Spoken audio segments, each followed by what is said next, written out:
according to new reports. Within the last 6 months alone, the U.S. Border Patrol has determined over 3,000 cases of fraudulent family units, according to Acting Secretary of Homeland Security Kevin McAleenan. With the crisis at the border increasing in volume, McAleenan and other officials have warned that the system is full of detained migrants.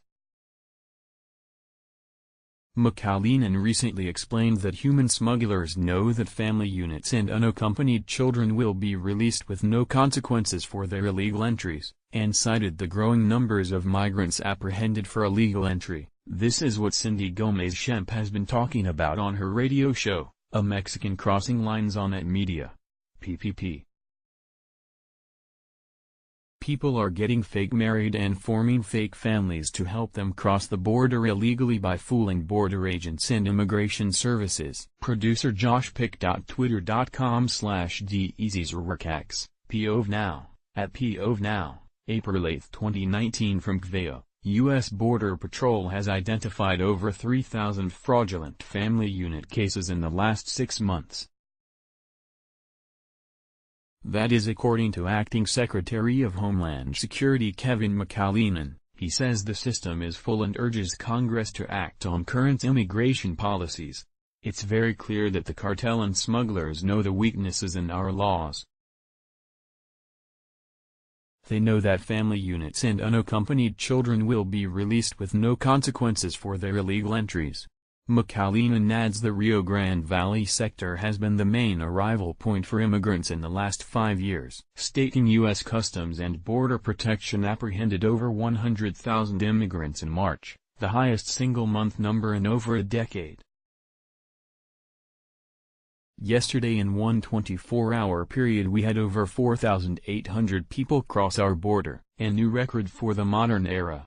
Almost 1,000 of them crossed in just 3 large groups.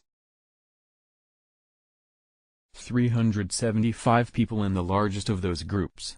Among other visits, Secretary McAleenan witnessed the McAllen Respite Center offering help to care for families. He says that DHS already has solutions in place. At DHS we're taking aggressive action to mitigate the crisis to protect vulnerable people in our custody by expanding medical care, creating temporary facilities, improving transportation, using additional resources from DHS, and other departments throughout the federal government.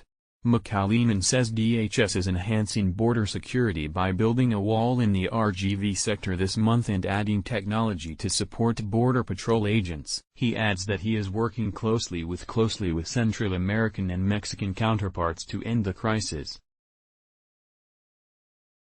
The Homeland Security Advisory Committee released a nonpartisan report on April 16. In the report it reinforces there is a crisis along the border. The committee recommended enhancing processing and care for arriving families by establishing temporarily regional centers and increasing the presence of medical assistance on the border, adding families should be kept together during expedited immigration proceedings. Loading. Let's block ads. Why?